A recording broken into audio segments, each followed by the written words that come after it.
사회 곳곳에서 마약 범죄가 적발되는 등 마약은 심각한 사회 문제가 되고 있습니다. 이에 따라 학교 주변에 마약 관련 간판이나 상품명을 조사하고 관리하는 조례안까지 발의됐습니다.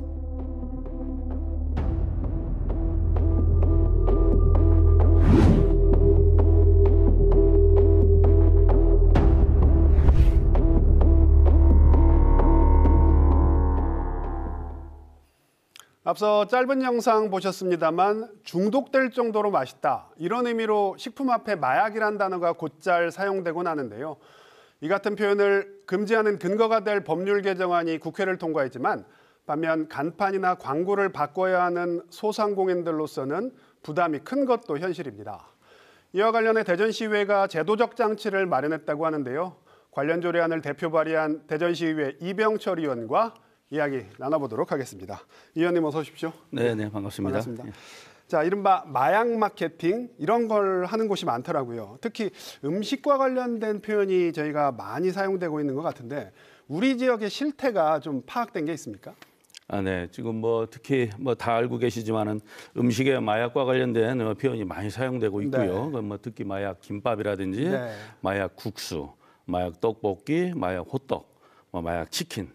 또 그 외에 마약 방석이라든지 마약 바지 등등 같이 언제부터인가 우리 사회에서는 마약이라는 이름의 상표가 유행처럼 번져서 우리의 일상생활 속에서 마약이라는 용어를 쉽게 접할 수 있게 되었는데요. 문제는 음식의 마약류 관련 상품명 사용 실태 파악이 사실상 쉽지 않다는 겁니다. 이런 부분에서 우리가 경계를 좀 해야 되고요. 우리 지역뿐만 아니라 전국적으로 다 그렇습니다. 어렵다. 특히 식품명에 사용되면 음식이 마약처럼 중독적인 맛을 가졌다는 의미로 인식하게 되는데 뿐만 아니라 특정 트렌드 음료 마케팅 수단으로 확산되며 남용되고 소비자의 호기심과 관심을 유발하면서 매출 증대 효과와 그 외에 또 반대로 마약이라는 단어에 대한 긍정적이고 친근한 물질로 인식될 수 있는 심각한 사회적인 문제가 될 수 있습니다. 마약을 친근한 존재로 인식하게 된다. 그렇습니다. 그래서 이런 마케팅이 더욱 심화되는 추세인 만큼 관련 규제나 지침 마련에 고민도 할 필요한 시점이라고 생각해서 이런 조례안을 발의하게 된 것입니다. 그래서 발의하신 조례안, 대전시 마약류 상품명 사용문화 개선 조례안이더라고요. 그렇습니다. 구체적으로 어떤 내용이 담긴 겁니까? 마약류 상품명 이 조례안이 대전시와 교육청에 두 군데에 저희들이 이제 발의를 했습니다. 대전시 광역시 마약류 상품명 사용문화 개선 조례, 대전광역시 교육청 교육환경보호구역 마약류 상품명 광고 사용 개선 조례 이렇게 두 가지를 우리가 조례를 발의를 했고요. 시장님에게 이제 저희들이 이제 관련 시책 추진 계획 수립과 실태 조사를 통해서 마약류 상품명 사용 문화 개선에 필요한 사업을 추진할 수 있는 근거를 마련해 주었고 실태 조사 근거. 그다음 중앙행정기관 타 자치단체 관련 기관 및 단체와의 협력 체계를 구축할 수 있는 내용도 담아드렸습니다. 중앙의 지원을 받을 수 있는 방법이 그렇습니다. 있고요. 그다음에 교육청 조례는 대전시 교육감이 학교 경계로부터 200m 범위인 교육환경보호구역 내에서 마약류 상품명 광고 사용 개선을 위하여 필요한 시책을 수립 시행하도록 하는 이런 조례를 담아드렸고요. 교육감의 임무도 담겼고요. 네, 그렇습니다. 그래 교육감님이 이제 교육환경보호구역 내 마약류 상품명 광고 사용 개선을 위해서 이제 필요한 경우 실태 조사를 할 수 있는 그런 내용까지도 같이 좀 담아드렸습니다.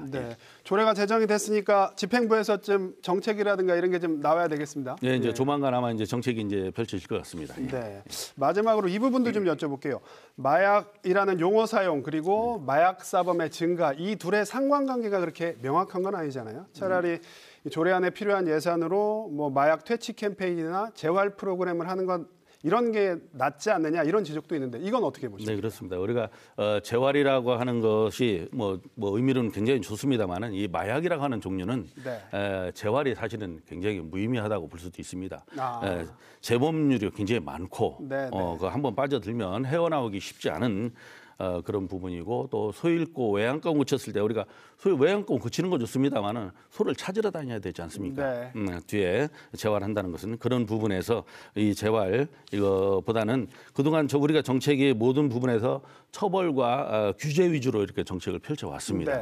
네. 그런 것들이 이제는 개인의 어떤 도덕성이나 재활에만 의존해서는 안 된다라고 하는 것이 판명이 된 건데요. 이거 왜 그러냐면은 2015년에 국회 국정감사에서 마약의 위해성을 무시하고 중독성만 강조하기 때문에 마약이 사회에 미치는 유해와 불법성을 잊은 채 상술로만 이용되면 안 된다고 지적한 바 있고 2019년 특허 심판원에서도 특정 기업이 마약류 상품명을 특허 출원 신청한 건과 관련해서 기각시켰다가 2년 후에 2021년도에 특허로 등록을 시켜줬습니다. 그런데 이거를 해보니까 작년 12월에 국회에서 이제 법을 개정을 하게 된 것이죠.